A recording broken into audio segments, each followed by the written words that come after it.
आकाशवाणी का ये दिल्ली केंद्र है। कृपया हमारे अगले कार्यक्रम की प्रतीक्षा कीजिए। ये आकाशवाणी है। प्रस्तुत है टोक्यो समर ओलंपिक्स 2020 में आज के खेलों का लेखा जोखा।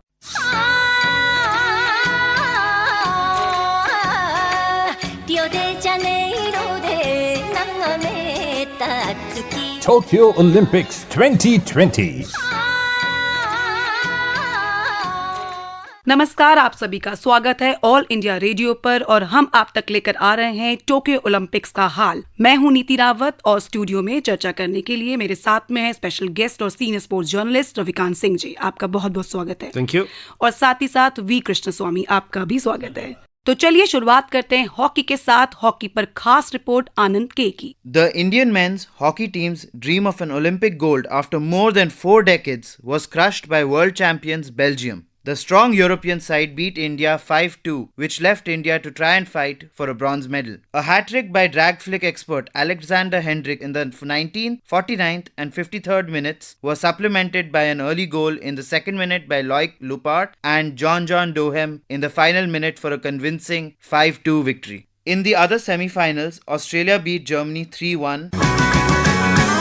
तो रवि, यहाँ पर आज भारत को हार का सामना करना पड़ा है। बेल्जियम के हाथों उन्हें 5-2 से शिकस्त मिली। आज यहाँ काफी निराशाजनक रहा ये प्रदर्शन भारतीय टीम का, लेकिन जिस तरह से भारतीय टीम चौथे और आखिरी क्वार्टर में लड़खड़ा गई वो थोड़ा सा ज्यादा ही से कहते हैं कि दर्द देगा भारतीय हॉकी प्रेमियों को, क्योंकि 2-2 की बराबरी पर थी टीमें, लेकिन आपने डिफेंस में जितनी गलतियां की, अगर आप चौथे क्वार्टर को देखें तो उसमें आपने 6 पेनल्टी कॉर्नर कंसीड किए और उसमें से 2 गोल में बदले गए, एक पेनल्टी कॉर्नर से, एक पेनल्टी स्ट्रोक से। तो ये दिखा रहा है कि डिफेंस में आज काफी ज्यादा प्रेशर था और डिफेंस आज जमकर खेल नहीं पाई, खासतौर पे लास्ट क्वार्टर में। स्वामी, आप किस तरह से देखेंगे मुकाबले को? एक जीत किस तरह से उम्मीद जगा देती है और फिर एक हार जो है उन उम्मीदों पे पानी फेर देती है। It's never easy when you're playing one of the best teams in the world like Belgium. But I think the Indians did a magnificent job early on in the match. They conceded a goal within 90 seconds to fight back and score twice in the 7th and the 8th minutes to take the lead. And they held on to the lead for a fair amount of time till I think about the 19th or the 20th minute. So I think that was pretty creditable. It almost showed that there was another upset in the making. You know, the trapping was fine, the defense was great. And the Belgians are anyway known for a long game. They are highly physical. And the Indians fell into the trap of actually conceding too many penalty corners.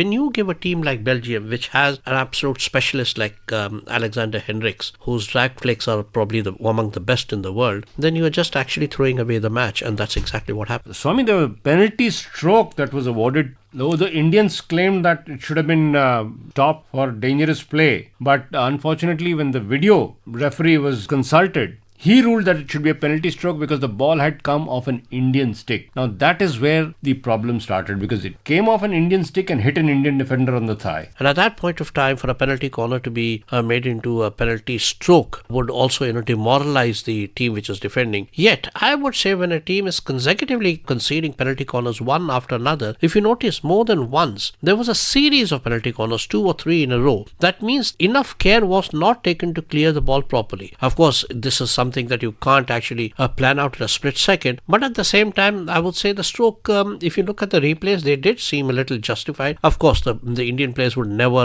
agree to that. Ravi, ये तो बात हो गई पहले semifinal की, लेकिन दूसरे semifinal में ऑस्ट्रेलिया वर्सेस जर्मनी, वहां पे ऑस्ट्रेलिया ने जीत हासिल की है, उसके बारे में क्या? ऑस्ट्रेलिया ने बहुत अच्छा खेल दिखाया और जो क्वार्टर फाइनल में उनकी जो मुश्किलें थी नेदरलैंड्स के खिलाफ 2-2 के बाद उन्हें शूटआउट में जाना पड़ा और शूटआउट में जीते, लेकिन उस मुश्किल से उबर कर आए हैं। और जर्मनी जो कि थोड़ा फिजिकल हॉकी खेलती है, उसके खिलाफ दिखाया अपनी स्किल्स, और खास तौर पे जिस तरह से शुरू में ही गोल किया टिम ब्रांट ने, उसने दरवाजे खोल दिए और जर्मनी उसके बाद थोड़ा सा बिखर सी गई और वो ऑल आउट अटैक पे जाने लगे और उसका फायदा ऑस्ट्रेलिया ऐसी स्पीडी टीम, फिट टीम, वो उसका फायदा जरूर उठाएगी और वही करके दिखाया।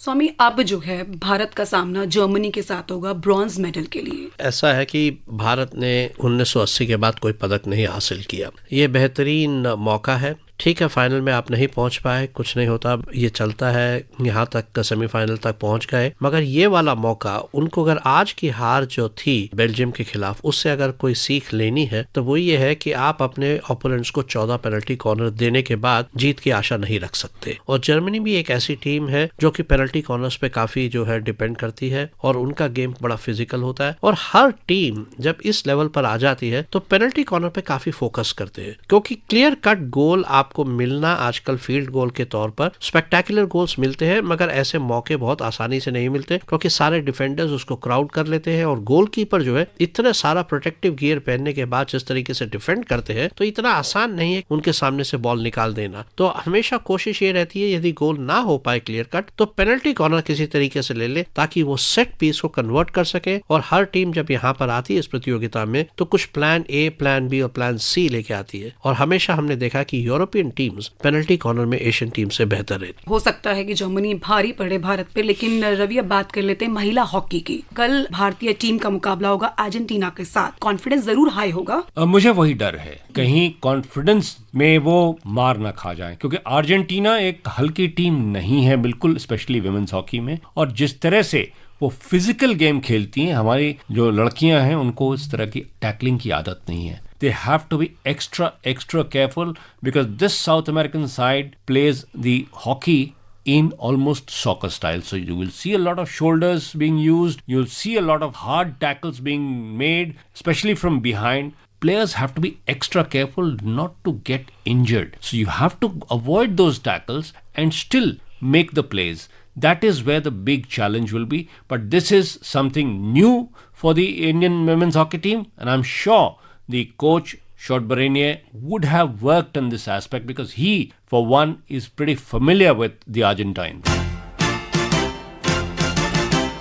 बात करते हैं एथलेटिक्स की। स्वामी अन्नू जो है इकलौती भारतीय महिला जावलिन थ्रोअर हैं जिन्होंने 60 का मार्क क्रॉस किया है। वो 2017 में फेडरेशन कप में नेशनल रिकॉर्ड बनाया, लेकिन यहाँ पे परफॉर्मेंस सिर्फ 54.04। You know, I don't want to sound uncharitable, but often what happens is most of our athletes, especially in track and field, give performances, timings and throws distances which are actually, which seem very competitive even at the world stage. But when it comes to actually performing at the world stage, they are, pretty much off the mark. Conditions were not really the finest. But here I think not even getting into the final top 8 or something, that is a huge disappointment because you've been built up as a possible finalist. We are not expecting a medal from all these athletes. But I do hope that these girls and the federations and the other officials realize that at the end of it, if we don't start getting into the final, how are we going to hope for medals? Ravi, Tajinder Singh तूर, बहुत ज्यादा उम्मीदें थी उनसे। Well, the qualifying mark was 21.20 meters and Tajinder Pal Singh Toor, he just managed a 19.99, which was on his first attempt, and thereafter he just kept fading away. So that is not a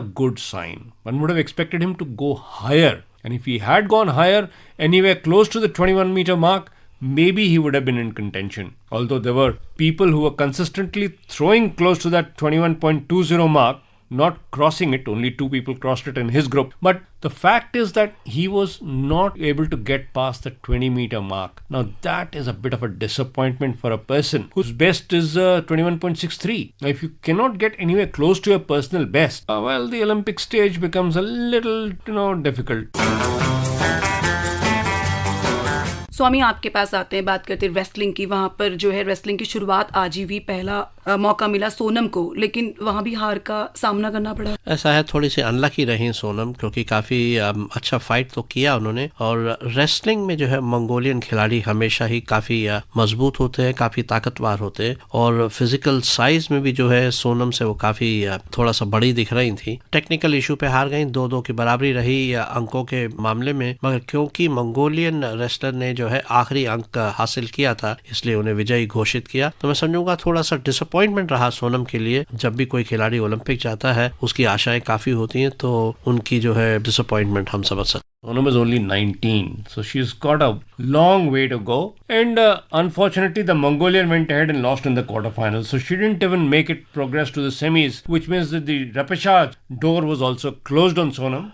So there, I think it was a bit of a double whammy. Ravi, अब कल भी wrestling के काफी मुकाबले हैं। रवि कुमार वहां दिखेंगे, अंशु वहां दिखेंगे, दीपक पुनिया वहां दिखेंगे। तो ये 3 बाउट्स जो हैं वो कल हमें देखने को मिलेगी रेसलिंग में। वहां पे इन रेसलर्स से हम क्या उम्मीद लगा सकते हैं? Lot will depend on the draw, और ड्रॉ में अगर आपको जिस वेट कैटेगरीज में ये हैं, अगर आपको सेंट्रल एशियन रेसलर्स सामने होंगे तो राह आसान बिल्कुल नहीं होगी, क्योंकि ये वेट कैटेगरीज हैं, यहाँ पे सेंट्रल एशियन रेसलर्स स्पीड में काफ़ी बेहतर हैं इंडियन रेसलर्स से, और इस कारण से इंडियन रेसलर्स पे बहुत ज़्यादा प्रेशर रहेगा। तो स्वामी, आपके पास आएंगे, कल गोल्फ का भी एक्शन है जिसमें 2 गोल्फर्स नजर आएंगे, एक अदिति अशोक और दीक्षा Dagar. I'm not too sure whether there are any great medal chances, but we do need to remember that Aditi Ashok at the 2016 Olympics for the first 2 days, she was inside top 10 and had created huge waves because as a teenager playing Olympics, which had got called for the first time in more than 1 century, more than 108 years actually. The other interesting part, Aditi is now playing on the LPGA, which is the biggest tour in the world in USA, and Diksha Dagar, who was also like Aditi won on the ladies European tour, has a very interesting story. She was born with a hearing impairment and she actually represented India at the 2017 Deaf Olympics and won a silver medal. So she has this unique distinction of having won a medal at the Deaf Olympics, and she will now be participating in the main Olympics. She told me on the phone yesterday that this was her ultimate dream to be at the Olympics, and she came in here as the very last entrant in the 60-player field. And what is even more interesting and comforting for her is that her father, who is also her coach and her caddy, will also be with her on the golf course when she begins competition. Ravi, बेसब्री से इंतजार है सभी को, क्योंकि Olympics के चौथे ही दिन लवलीना ने जो है अपनी जगह पक्की कर ली थी सेमीफाइनल्स में, और कल उनका सेमीफाइनल का मुकाबला है। मेडल उनका पक्का है, लेकिन मेडल का कलर क्या होगा ये कल पता लग जाएगा। ये बिल्कुल पता चल जाएगा कि कल उनके मेडल का कलर क्या है, लेकिन जैसा वो फाइट कर रही हैं, मुझे पूरी उम्मीद है कि वो फाइनल तक जाएंगी, क्योंकि अब उनके लिए खोने को कुछ नहीं है। किसी ने उम्मीद नहीं की थी कि लवलीना बोरगोहाइन जाएंगी सेमीफाइनल तक, मेडल जीत कर आएंगी। अब जो एक लेवल उन्होंने क्रॉस कर लिया है, और अब यहाँ से अगर वो खुलकर खेलेंगी तो उनके पास हाइट है, रीच का एडवांटेज है, और यहाँ से वो डेफिनेटली फाइनल तक पहुंच सकते। I just wanted to add something to what Ravi said. Lavlina has nothing to lose, absolutely. But she also has an extremely difficult opponent to fight against, which is Sulmaneli of Turkey, who is a world champion. But this is one girl who has, a lot of ambitions, and she wants to actually follow in the footsteps of the legendary Mary Kom. So I think she will put in her heart and soul and then go into it with an all to gain and nothing to lose. And if she does create a big upset, it will be one of the finest in Indian women's boxing. तो Ravi, athletics का एक और interesting action कल lineup है। Mains javelin throw है जिसमें नीरज चोपड़ा होंगे और शिवपाल सिंह होंगे, तो उसके बारे में आपका क्या कहना है? ऑटोमेटिक क्वालिफाइंग वहाँ पे 83.5 है, और दोनों अलग अलग ग्रुप में हैं। 83.5 मीटर्स की दूरी हम उम्मीद करते हैं कि नीरज चोपड़ा इजीली क्रॉस कर जाएंगे, और अगर वो ऐसा कर पाए तो एक मेडल कंटेंडर जरूर होंगे, क्योंकि उन्होंने इससे कहीं बेहतर इस सीजन में परफॉर्मेंस दिया है। 88 मीटर तक पहुंचे हैं वो, और वहां तक अगर पहुंचे तो मेडल दिख रहा है। Let's take a look at today's medal standings at the Tokyo 2020 Summer Olympics. China stands tall at number 1 position with 32 gold, 21 silver and 16 bronze. Down the ladder, USA is at second spot with 24 gold, 28 silver and 21 bronze. And at the third position, it is the host Japan with 19 gold, 6 silver and 11 bronze. आज के लिए इतना ही, लेकिन हम कल सुबह लौटेंगे 6:55 पर हॉकी के विमेन सेमीफाइनल के मुकाबले के साथ। फिलहाल हमें दीजिए इजाजत और आप सुनते रहिए ऑल इंडिया रेडियो। नमस्कार।